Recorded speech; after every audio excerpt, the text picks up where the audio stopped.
And we are live, hopefully. Hello and welcome to Developer Insights. I'm David. I'm just kidding. And I am Justin. You can... Freak you out there, eh? Think my audio's not working? I really hope my audio is working, or else that's going to look... Joke's on you. They got to hear you singing. Together, we are the leads on game development and design here at Codename. We also founded Codename, too. So we're going to be your hosts for this episode and for every episode. Because when we're not here, the show doesn't happen. So far, that's continued to check out. Today is our 63rd episode. So yeah, it occurred to me that last week was our 62nd episode, and we didn't make a joke about it only being a minute long. Well, that would have been the obvious joke. So obviously, we didn't make it. Oh, I think I might be a little bit confused about what we do in this section then. Yeah, I'm pretty sure we just take some completely esoteric reference and make a joke about it, assuming that everybody knows the same obscure references we do. And people find that funny? Well, I mean, we do, and really, that's all that counts. Yeah, fair enough. Speaking of, are you going to put meat or custard in your Thanksgiving trifle this year? Both, of course. Haha, friends. Anyway, as always, we are here to answer development and design questions about idle champions. And if you don't ask any questions, however, you may have to suffer through Justin's one-man reenactment of his family Thanksgiving dinner this year. Yes, in honor of U.S. Thanksgiving, I'll be replaying my family's Canadian Thanksgiving word for word. Is that really something that anyone is interested in hearing? I doubt it, so I'm really hoping some people showed up for the stream today. That is a risky day to make that call. What if our entire audience is American and they're eating turkey right now? Well, that's a chance I'm willing to take, especially now that I've already seen questions coming. It's true, but we know that we don't have Mars today. We have Sean, and he promised to not put any questions in. So yes, well, it looks like he already has. So. Womp womp. All right. Anyway, as always, we have pulled forward some questions from the previous show. I hope you did that because I didn't get to that part. And we didn't get to. We will answer some of those while we are waiting for new questions to come in. But before we get to those, we've got updates as usual on items that we flagged to get looked at by the dev team. So without any further stalling for time, we're going to get started on those. All right. So I do actually have some updates on the offline V2. I know after chatting with Mark this morning, he's been working on getting some performance improvements into that. And actually had some numbers from him because we were looking at sort of how many boss skips happen during the offline progress, depending on sort of how much time is there. And I mentioned this in previous stream, but just in case you missed it, sort of one of the main ways that offline progress gets through so much of the progress as quickly as it does is that it jumps boss level to boss level to boss level, checking to see if you are able to complete that area. And actually in this point, it's also going to be stopping and making sure that you do that level 51. That one's important, and other multiples of it. But we've been putting in some checks to do either multiple various numbers of bosses instead of just one at a time. So we'll jump starting if you're less than an hour, something like 3 at a time, and if you're over an hour, that'll bump up slowly. And I know Mark's test went from going from 180 seconds to do 24 hours of progress down to something like, and he said 70 seconds to do 24 hours worth of progress. So that's a pretty big improvement there. And I know he's working off on that. My understanding is that may go out this afternoon on Steam and on other platforms early next week. So that should get some improvements on the performance there. Otherwise, we still do have the same items in progress. I know that the better cycling for champions on console, that's where you're hitting Y to cycle between them and making the bud larger, so it's easy to read on console. Actually, I think we ended up centering that so that it doesn't get pushed off the screen. That's still waiting on a branch for QA before it gets pushed out. And I've touched base with Peter on that, and they're going to get that out again early next week.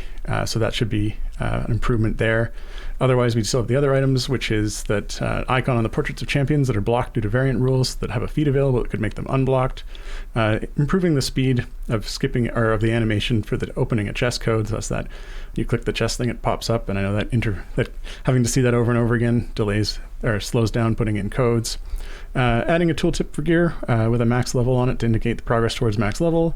Additional icons on the quest tracker for the different types of season quests, which will have a momentary reprieve between seasons, but once the next season gets started, that's going to be important again.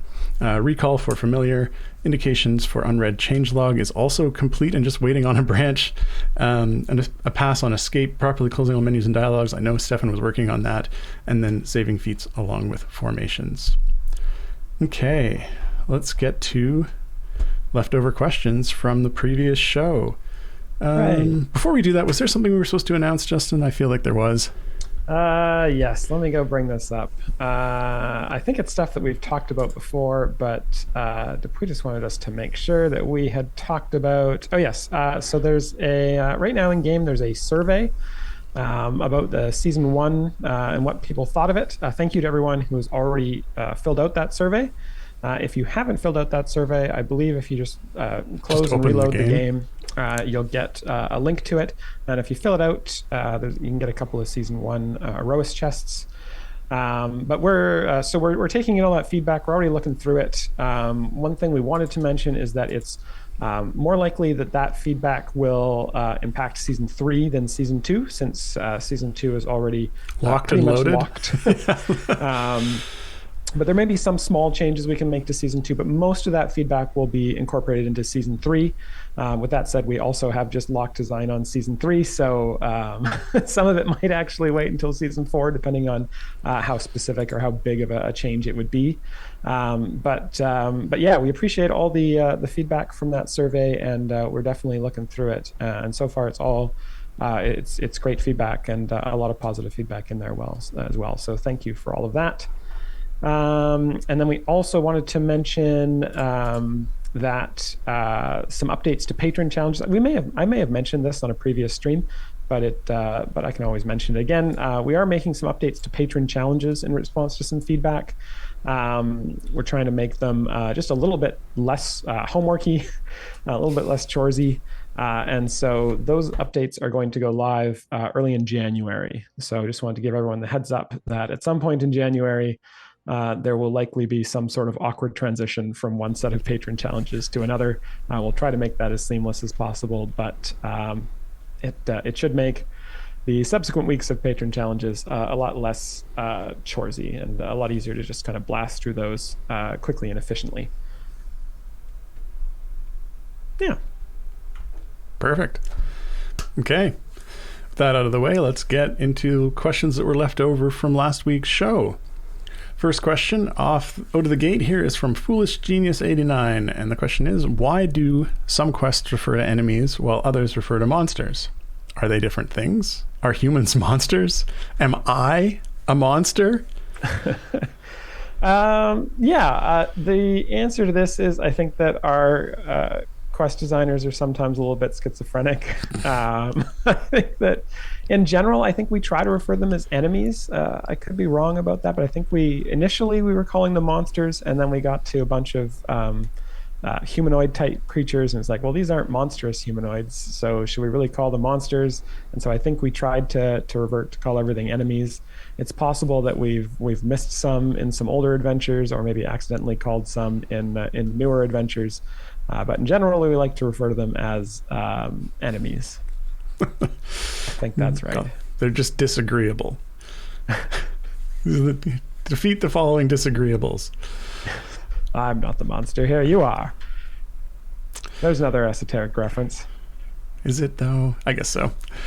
Shrek came out in what, like 1990 something? No, it was 2000 something, wasn't it? It's required viewing material. Yeah. Everyone go watch Shrek. It's a great movie. Okay. Next question. Yes. Next question. This one is from Canelian. And Canelian asks, why is the T11 pack, or the tier 11 pack, with the bounty/blacksmithing contracts called the scroll pack, when these items aren't actually called scrolls? Well, there's another pack that offers Tiamat scrolls that isn't called the scroll pack. You know, this is a good question, because it got me this morning when I was looking at the survey results, and I looking at that thing, that's got to be scrolls, right? And you're like, no, it's not. It's contracts. Yes. So this is a very good point, and this will be changed in season two. The scroll pack is getting renamed to the contract pack, and the Tiamat pack is getting the boot and getting replaced with something else. So yeah, some of the feedback, I guess, just talking about tier 11, we did do a little bit of focusing on tier 11, looking at what players thought of each of the items in tier 11. Was one of the questions that or 6 of the questions we asked on the survey. And we're also looking at purchase rates as well. And so we are getting rid of a couple of the items there, replacing them with other things. And we're also going to try and vary up the price points of the tier 11 things, because one of the other pieces of feedback we saw right at the end of the season was people who were left with like 2,000 currency and couldn't buy a final thing. So we're going to try and vary up the costs there so that you'll be able to use at least most of your currency by the time the season ends, even if there be a little bit of breakage. We want there to be less breakage. So yeah, that's coming in season 2. Spoilers. Next question here was from HuntyXX from last week's show, and they asked, would it be possible to display only damage text that is close-ish to your top DPS? Like if you have one unit doing E to the 200 damage, it's not very useful to see all of the other units E to the hundreds show up. Yeah, that's it's a valid point, and it's something that is along lines of questions that have been asked on previous streams, and I know it's something that we have had some discussion of internally, sort of there's a way to sort of clear up the clutter that can occur with damage text, because I know that's sort of that's a big reason why that's being asked for, is certainly when you get a large collection of monsters up front, it ends up being just a massive unreadable text. And I think potentially the reason this was being suggested was as one way to reduce that. It is something that, I was playing with a no text at all option, but as we mentioned in previous streams, kind of the idea of putting something like that on does mean that potentially you'd end up in a state where you turned that off and had no reason and couldn't figure out why you weren't seeing any damage at all. So it's something we want to make sure we messaged, but it is something that we have been thinking about lately. So I know something like that is likely to have some improvement on it. I know Jarrett was also looking at that, so it's on our minds. I'm not sure exactly what the action on that will be, but definitely something to make that text a little more cleaned up is something we'd like to do. Yeah. It's funny though, it does make me think like if you're in a level where E200 matters and E100 doesn't, I think what was it in Crusaders, if they didn't do enough damage when you clicked a monster, it laughed like you tickled it. Like tickle. It made tickle noises. It's like tickle, and they went hee hee hoo hoo tickle. Yeah. Yeah, that might add to the problem though, but still funny nonetheless. Yeah. I mean, effectively, anytime you're what's the how many significant digits are there on a float or a double, whatever we use for damage? Probably like 17. So if you're E to the 17 less damage, you're actually doing literally 0 damage. Unless they're quads. I'm not sure. They might be treated as quads internally at this point. If they're quads, there's still going to be a limit to these significant digits. It's like 120 of the 128 significant digits. Oh, okay. Well, in that case, I'm not sure. I'd have to check. Every little bit helps. Yeah. In a couple of lifetimes of the universe, you will end up doing one main DPS worth of damage. Yeah. Basically, it's a tickle. Anyway, next question. This one is from Biohazard, spelt like goodbye. Will folks that are unable to pick up their rewards at season 1 end be able to pick them up after the season ends? Yeah, this is obviously a question from before the season ended, but the season just ended yesterday. But just in case folks aren't aware, at least on Steam and Epic right now, you can still bring up the season dialogue and get some of those rewards. On most of our other platforms, we are hoping to get that out before a week has passed, so that functionality will be available there. I think every platform except for Switch, we should be able to get that out by early next week, so that anyone who had a little bit of currency left over can bring up the season dialogue and buy a couple of more things before that disappears. Current plan is for that to disappear at Wednesday at noon next week. So I think that's November 30th, if I'm correct. Yeah, and it's worth noting, sort of this is the advantageous side of being on Steam or Epic. You get some of these features that are advantageous a little bit early sometimes, especially if there's something that we end up thinking of, sort of near, or in this case, near the end of an event that we wanted to get out so that people could get that in the period between seasons. So I know usually the complaint is that you get first to try features means that sometimes there are issues with them, but in this case you get an advantage, which is beneficial. Next question. This one is from Plumcross. Plumcross asks, is it a known bug that Voronika does not gather enemy kills for her search for the crown ability when in background mode? You have to babysit the champion until she transforms. So it's not a known bug to me, but it is certainly something that we are wanting to address in background in background progress and offline progress. Little abilities like that don't quite work as you would expect them to, are things that we are hoping under the new offline progress, under offline progress V2, or the new offline progress experience, as Dupuy will probably try and call it. That's one of those in jokes that nobody gets. That we do handle a lot more of those things. So that is definitely something that we will likely try to get addressed in a future update to offline progress V2. Yeah, it's one of those things that by default, a lot of these abilities don't necessarily work properly in offline progress because of the way the levels are being skipped around. But we have built in a place that these checks should go, but they need to be added on an individual champion basis. And so it is something that we're trying to make sure gets added in with each new champion, but obviously something like this sometimes gets missed. And so going forward, we're going to attempt to make sure now that we have a proper place for these individual champion-specific offline progress updates, catch-ups, I don't know what the best way to call them, but special cases on a per champion basis have a place to live, so that we can get those in and make sure that they work as best as possible, or as close to online as possible during the offline portions. But it's always going to be there are always going to be some abilities that are, due to whatever reason, don't quite work the same during offline. But okay. Do you want to answer this, or do I? No, I mean, if you know the answer to this one, I can ask you. So, you can go ahead and ask me. Sure. This one here is from Osog Payne. Are we going to see additional characters, from the D&D cartoon? That's how it's spelled. In addition to the Dungeon Master? Apologies if this was already asked and answered. So this is a great question. The answer is yes. And in fact, I believe we actually announced the next one just a couple of days ago. There was maybe we didn't announce it, but I think it's probably posted on our socials. But Warduke will be coming to Idle Champions pretty soon. I think there's a comicbook.com article about it that's got some pictures and a little bit of the design. The design is pretty funky. It does some really insane things. In fact, this is one that when we were designing it, Pete and I had to go to the dev team before we kind of finalized the design, and we were like, can you let us do this thing? And I think Dave's immediate response was no. Peter's immediate response was no. And then Jarrett, the actual developer who was actually going to be putting it together, was like, actually, I think we can probably do that. Let me try something out. And then he tried it out. So Warduke, his main thing is that he creates bugs. He creates bugs by inverting positional formation abilities.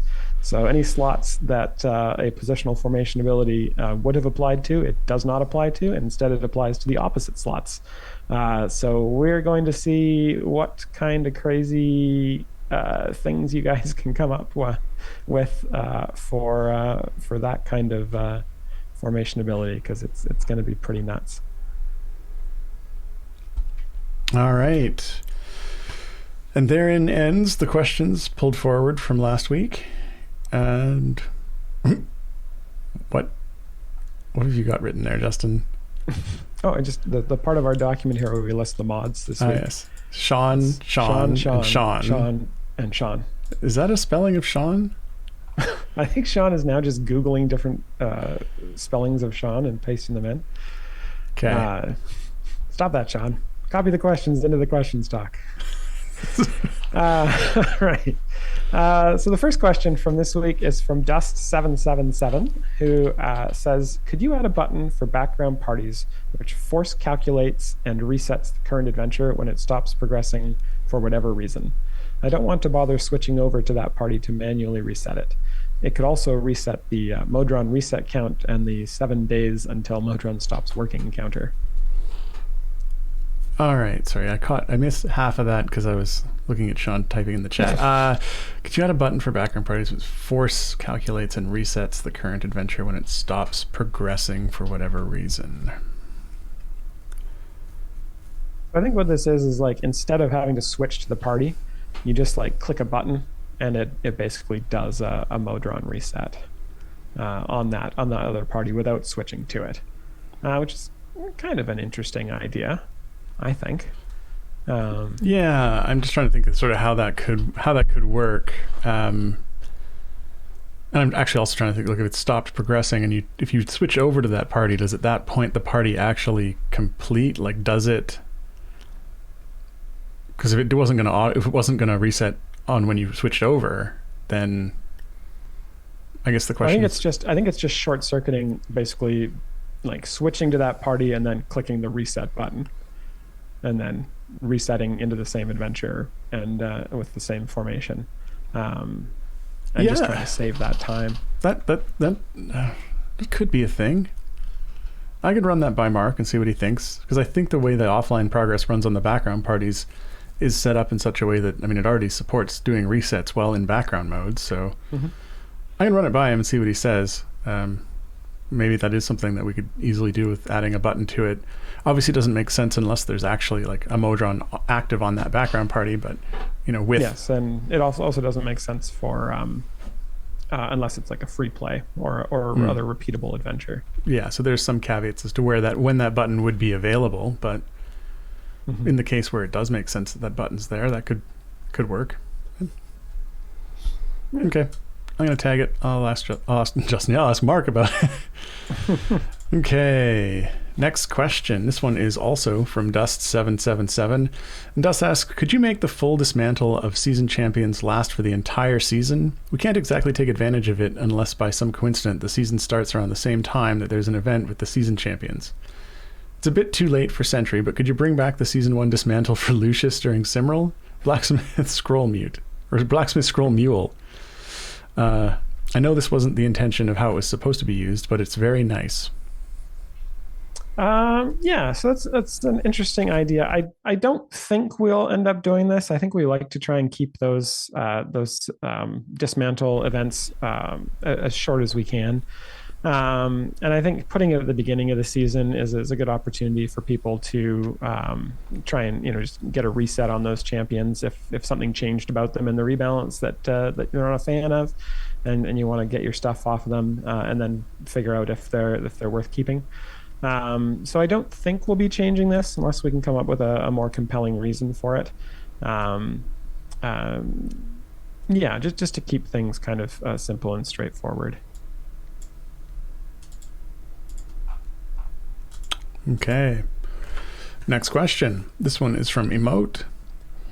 So those of us who've been doing trials continuously since their introductions are starting to get E to the 100% plus damage from their legendaries, coupled with E plus 40% from supercharged Modron cores, and they're rendering all the content of the game completely trivial. Would it be possible to see some content that will allow us to use the damage these systems are providing in a meaningful way? That's it, Justin. You have to make the game harder. Yeah, I mean, this is a tough one. This comes down to, I think, some of the game design challenges with a game like this that goes up exponentially. So part of the challenge for us is if we were to put out some content that is balanced around basically at this point the top 0.0001% of players in the game, which is essentially what you are if you're dealing this type of damage or this magnitude of damage. Obviously that content would be completely the opposite, completely impossible for people who the 99.9999% of players who don't have that kind of damage. And so it's a challenge for us as to where we spend our resources, and what we intend the content to be for. Now, I think we're always trying to come up with ways to have our cake and eat it too with this regard. We want to provide content that can be super challenging or can have an interesting challenge for folks who do have this type of damage, and also be interesting for players who don't. So I think that's something we can continue to try and do. But for the most part, I think that just because of the nature of the game, I think that player power will tend to outpace the challenge of the variants and the adventures in the game. So I mean, it's something we'll try to do, and we'll see if we can find ways to do it. But it's definitely a challenge. All right. Next question. This one is from Old Man Master. Follow-up. I mentioned weekly and seasonal buffs impacting players in a negative way. In other words, or for example, gem farms. In the future, is there a way to limit how much of an impact these buffs may have? Maybe buffs aren't just given out for free when you level during seasons. Any thoughts? Yes. So I think we've had this question before. And unfortunately, I don't. The way that we answered it before still stands. Where it's actually very similar to the answer for the above question, where it's one of those things where the number of people that it is negatively impacting is much smaller than the number of people it's positively impacting. We didn't get a survey question in for that.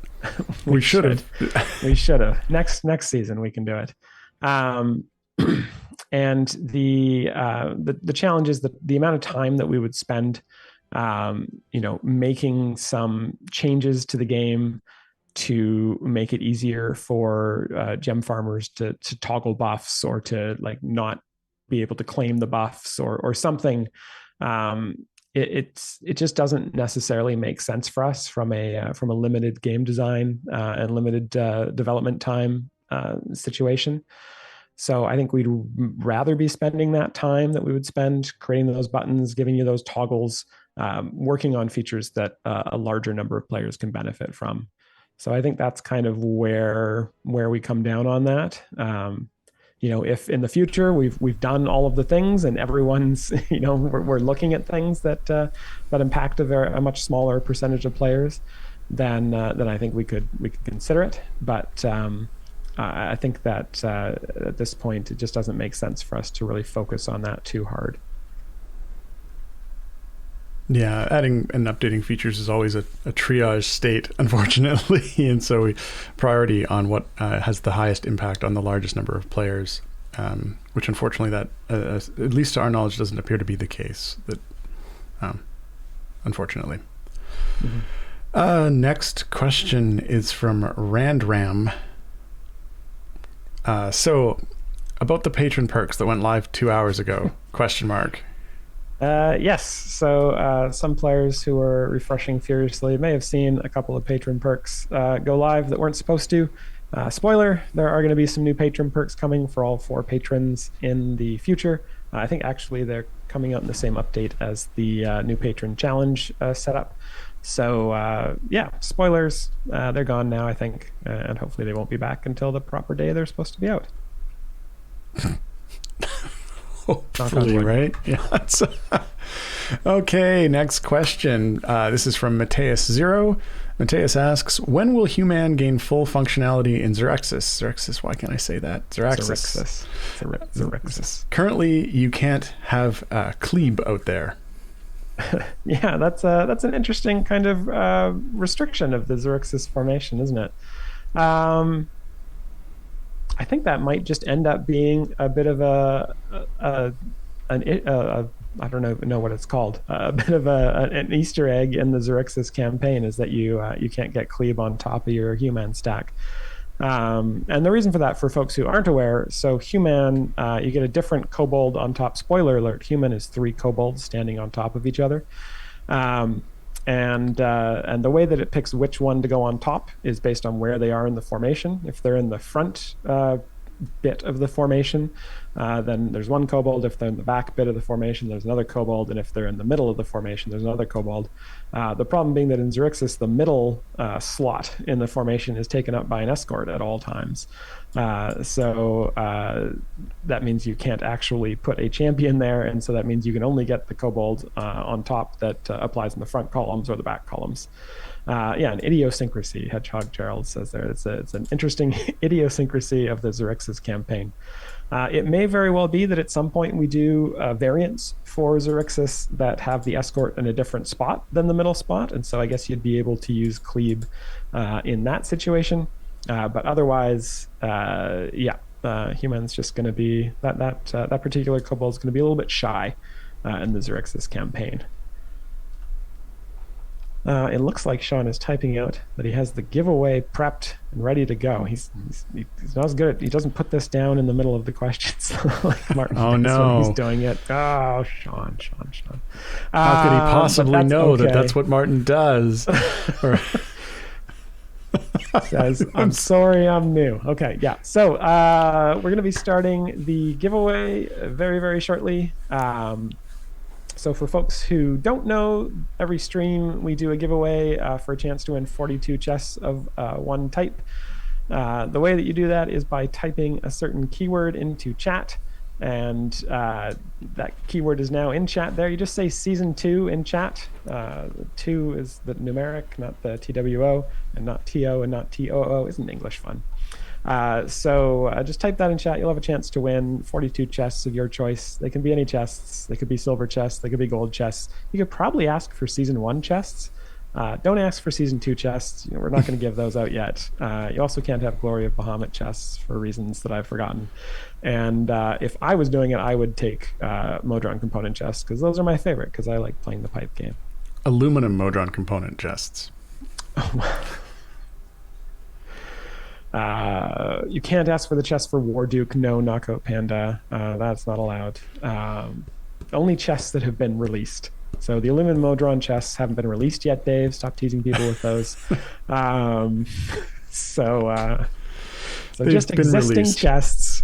We let them go. We released them into the wild. They're gone. My gosh. Okay. Let us move on to some more questions.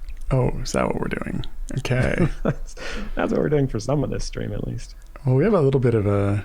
Oh, no, look at that. I was going to say there was a lower count today, but it's bumped back up. Yeah, there's 25 questions here. We've answered a total of 8 of them. Okay, next question. Wait, which is the next question here? Aha! It's this one right here. No, it's this one right here. Oh, this one up here. This is the problem. Right. If you don't put the thing right in between what question we're on, we lose track, and Sean, things get missed. Oh, Sean. We get him a little I'm in training. All right, this question is from Irene UK, who asks, this would be a good question for our founders Q&A that we did at they clearly missed it, so they're trying to get it in now. This question is, when did it change from DJ Arts to Codename Entertainment? Gosh, my first name. They all know who you are, Sean. You've been on stream. I think Sean's got more streams than we do by a large margin. When did it change from DJ Arts? I don't know the answer, so I'm trying to just... Stop vamping. Answer the question. See. Well, it happened after Eric joined us. Eric joined us in 2012. I want to say halfway through 2013, probably, is about when it changed. Or maybe, what do you think? I mean, that's about... I think that sounds about right. I think it's, when was right, because we used the...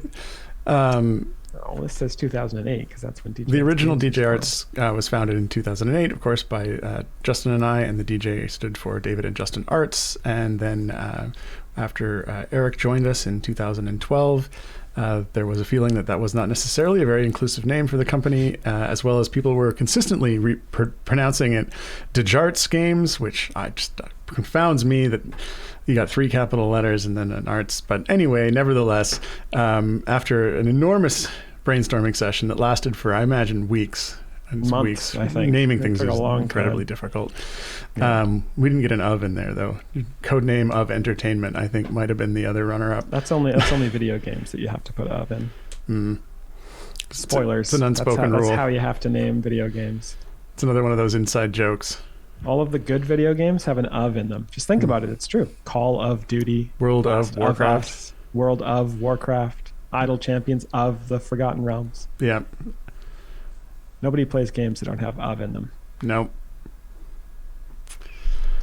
Okay. Halo of.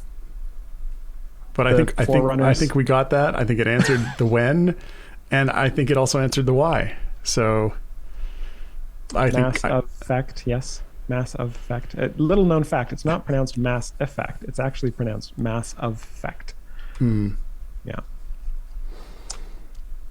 Pokemon. No one's ever heard of Pokemon. I don't know what you're talking about. See? That's proof. Okay. The next question. This one is from Rand Ramb again.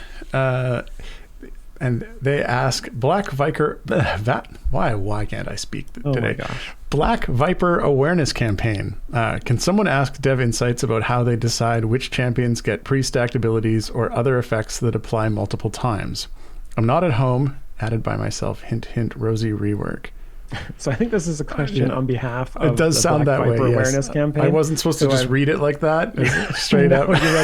You read that completely perfectly, Dave. Couldn't have been better.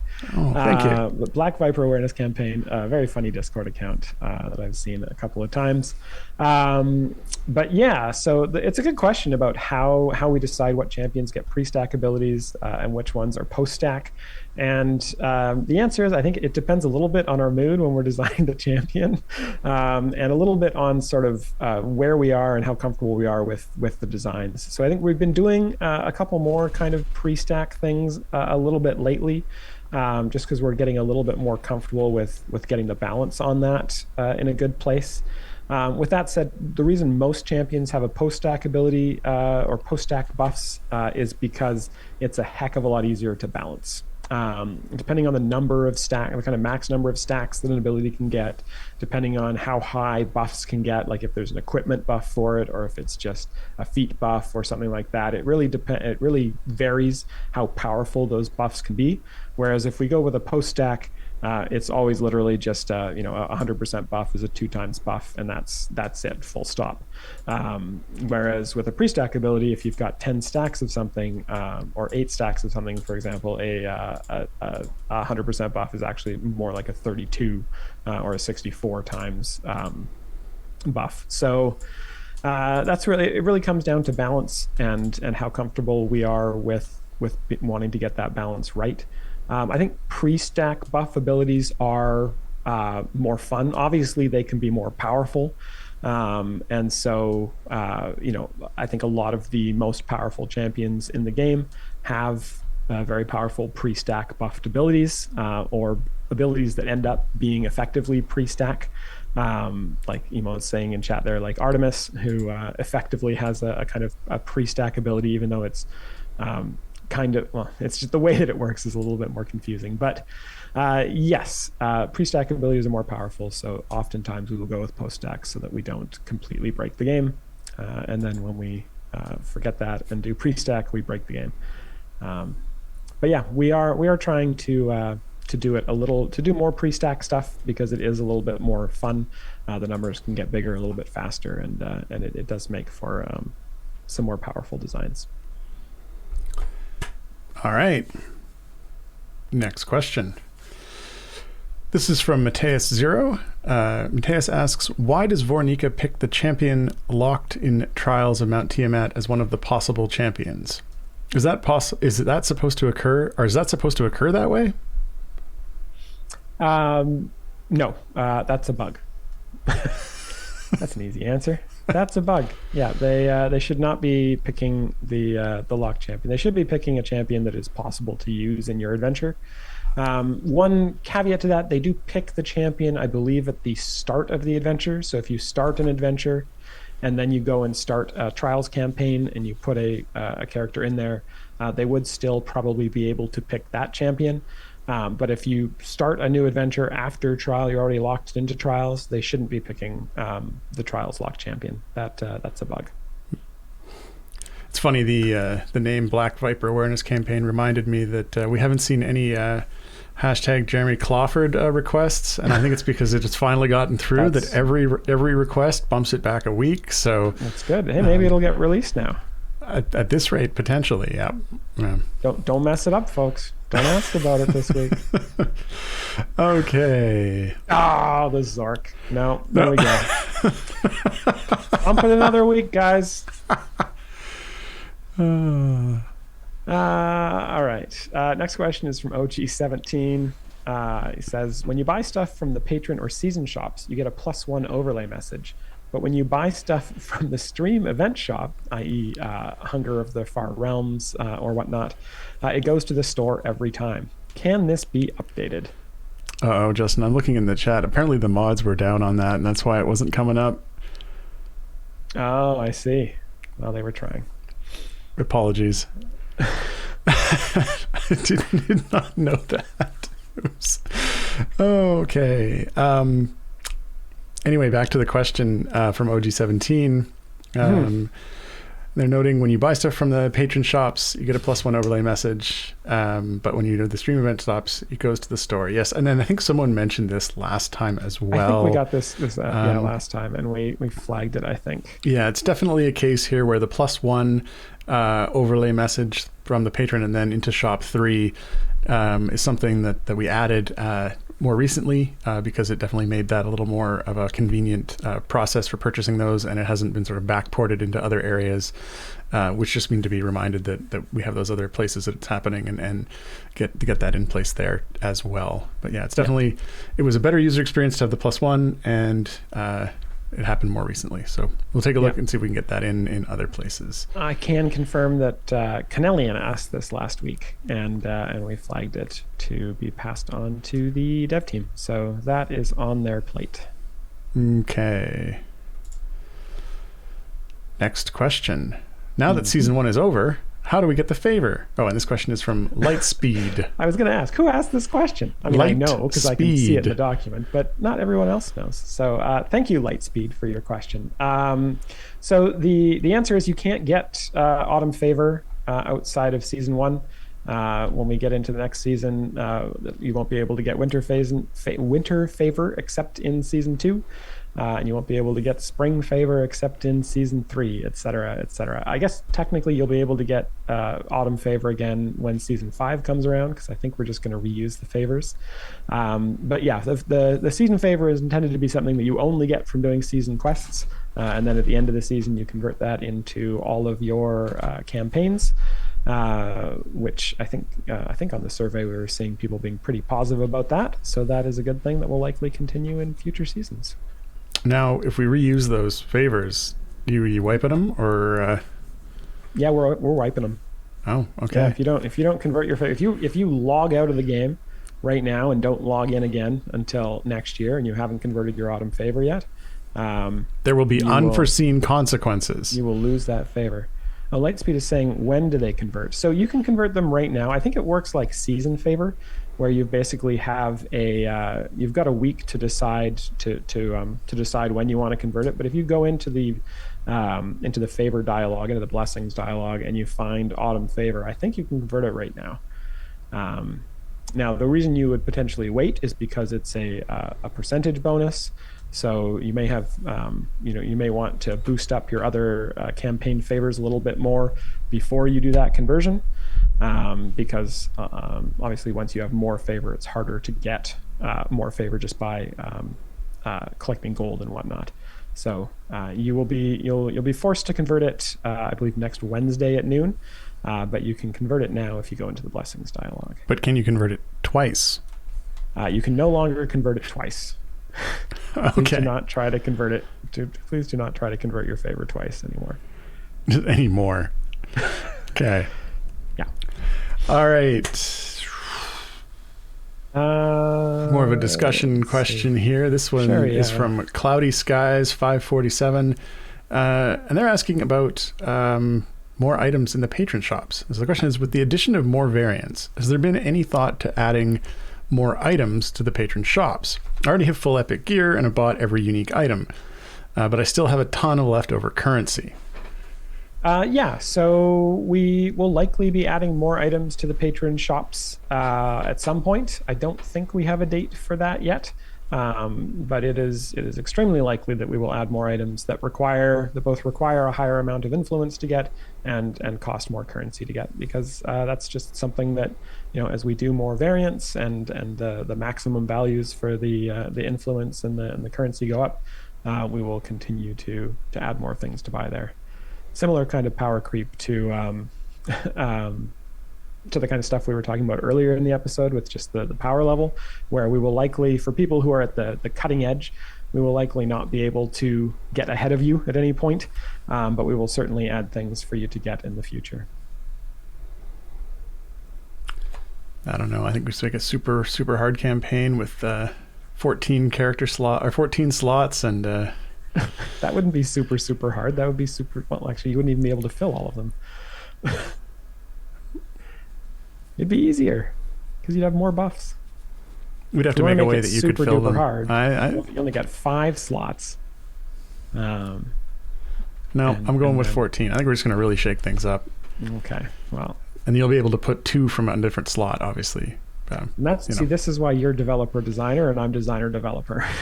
Oh no, I have to suggest this sort of thing and then twist your arm enough until convince you it's a good idea. Today you're against it, and then tomorrow you'll be less against it, and the day after that you'll be sort of pro, and then by the end of the month, we'll be working full speed on that feature. We'll see about that. Okay. This one I highlighted for you. I hope you don't mind. This one is from Garawar. The question is, will we see a speed blog explaining how exactly all of the speed effects in the game work? Justin has stated on previous streams earlier this year that it would be helpful for both developers and for players. Have you decided against it? Yeah. So I saw this question last week as well, and possibly the week before. And I had skipped over it. Well, I highlighted it for you. The reason I skipped over it is not because it wasn't a good question, but because it was just embarrassing, because the answer is essentially that I both forgot and haven't had time to do this. So this is one of those things where I think there would be value for it. And it would be a good thing to do. I just haven't had anything close to time to be able to do it. Well, I happen to know you were definitely going to have time coming up in the next few. Yeah, no, Dev Insights is going to go on hiatus for a few weeks. I think I've mentioned a couple of times that I've got a new child coming very, very soon. So I think next week is actually going to be our last episode for this year. Oh, sad face. Unless we do the stream with the doppelganger Justin. Unless you get doppelganger Justin in there. Get one of those highly realistic masks made up. Or we don't even need that for video. I think we can just get an AI overlay thing. Deep fake. I can just bring Ellie in. She was pretty popular on the Design a Champion. Didn't stream. she nerf that champion though? She did nerf Turiel. So sorry about that, everyone. Turiel's getting nerfed. Not my fault. I can't control what my daughter does. Okay. Let's see. Next question is not a question at all. This is just a thank you from Dust777 saying, thanks for the half-price time gates lasting a week after the season end. You're welcome. I'm glad that worked. Guess I only half-tested it. They know you do. I knew it was going to work. I coded it there. Yep. Okay. Not going to say that. Next question. This one is from Cassius335. Cassius asks, I currently have 2,200 season currency, and all the tier 11 stuff costs 2,500 currency. Mm-hmm. For future season tier 11s, can we have something that costs 100 for mop-up duty? And I'll mention I see at least one, if not two more questions asking about that further down. So yes. So I did mention this a little bit earlier in the stream, possibly after these questions were asked. But for Season 2 Tier 11, we are varying the prices of the items. So I think there's going to be an item that costs 1,000. I think we'll give you a gold chest for 1,000 currency.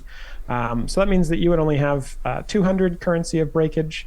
I don't think we're going to do 100 currency one. And really just because if, say that was something that was interesting and then players wanted to buy all of them, all of their, or spend all of their currency on them, that could be like 100 or like 1,600 potential clicks to purchase all that stuff, which would just be annoying, I think.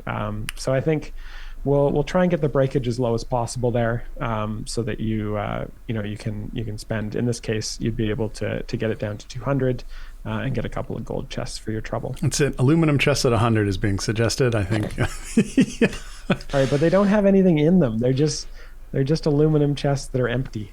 You can melt them and make them into a sword. I mean, oh my gosh, yeah. I mean, some people can. Yeah. I mean, one thought just put out there for this is potentially some kind of just a conversion, for whatever left over to favor or something like that would be a good way to be like, I'm done. Take away all my currency. Yeah, we just have to be careful about people not pushing that by accident before they're out. You can add a confirmation, or it could just be something that, as a mop-up, that's what happens. It only shows up in the last week or something like that. I think that's something we did consider when we were looking at this season. The tier 11 stuff is just having something that only appears in the last week. Right. Okay. Maybe we'll see. Maybe in season 3. We can, eke it in. Eke's the word I'm looking for. Eke it into season 2. Next question. This one is kind of a flex, actually, but Billiam Smith 84 asks, will you ever give us something to do with our excess potions of polish? It seems like a penalty to those who financially support the game by making online purchases. Yeah, I mean that's an interesting question. What do we do for people who basically have everything shinied or goldened and still have an excess of potions of polish left over? That is a tough one. I'm not sure. Off the top of my head, I'm not sure. I see a suggestion in chat there of converting potions of polish into golden epic potions, maybe like a 10-to-1 ratio or something like that. Quite the ratio, yeah. I think yeah, it's an interesting question. We'd have to think about that a bit, I think. Yeah, definitely something that.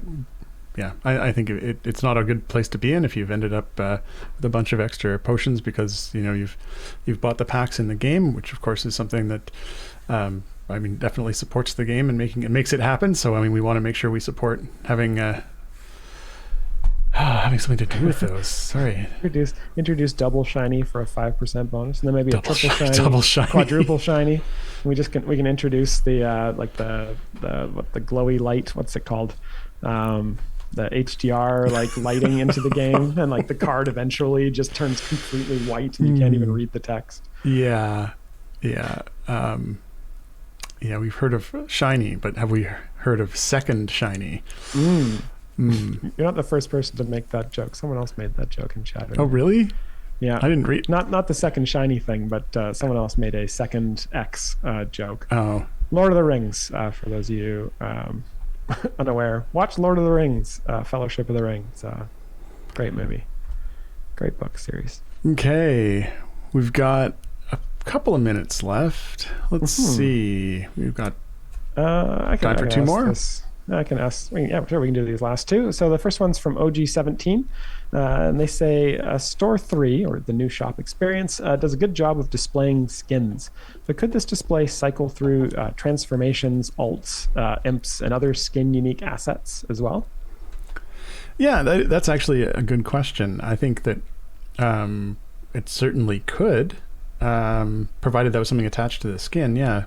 That'd be a challenge, I think, we'd have to, obviously do that on a per skin basis and kind of flag that somehow. Yeah, we definitely have to flag that that particular character had other various transformations associated with the skin, because the system doesn't necessarily know that, especially in the store, which just sort of has a graphic associated with it. But I like the idea. I think it's a sort of showcase all of the other various portions of that skin. So, Yeah, I agree. It's completely valid thing for us to do.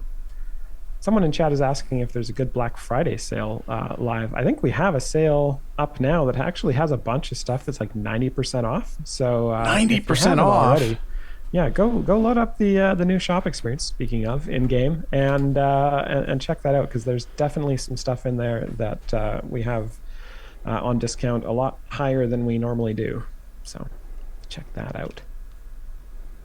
And the last question here before we sign off for the day is from Arsenic1822, who asks, will there be an increase in Increase. increase in season pass cost for next season? AKA, is inflation going to hit Idle Champions? Not this season. I hope that's not the question, but the answer is no, we're not raising the price of the season pass for next season. In fact, Nope. We don't have plans to raise it for the season after that either. Ooh, But maybe the one after. No. Season 4, maybe. We'll see if the feedback comes in. People think, oh, it's too cheap. Yes, It's too good a deal. Make it less good a deal. Just fill that out in the survey. I really don't think that's coming in the feedback. That's yep. Cool. All right. Okay. Well, there were a surprising number of questions. If we didn't get to your question this week, don't worry. You'll have another opportunity, one more opportunity. We will be live again at this same time next week. Before we sign off, though, we'd like to thank our tireless mods. As you all know, this week it was Sean, Sion, and Sean. He/they are the ones who copy your questions into our questions doc and generally make things awesome. So thanks to all of you. And of course, thanks to all of you for hanging out, watching the stream, asking such great questions, and for enjoying the game. Because without you, no one here would get to do what we do. We like what we do. It's absolutely true. That is enough for now. Thanks. Have a great remainder of your day, everyone. Bye.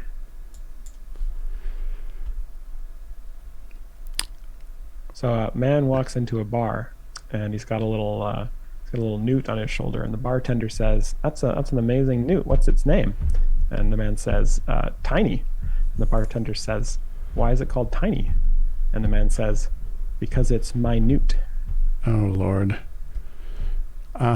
And I got one too. A guy walked into a bar, and he lost the limbo contest. Ouch.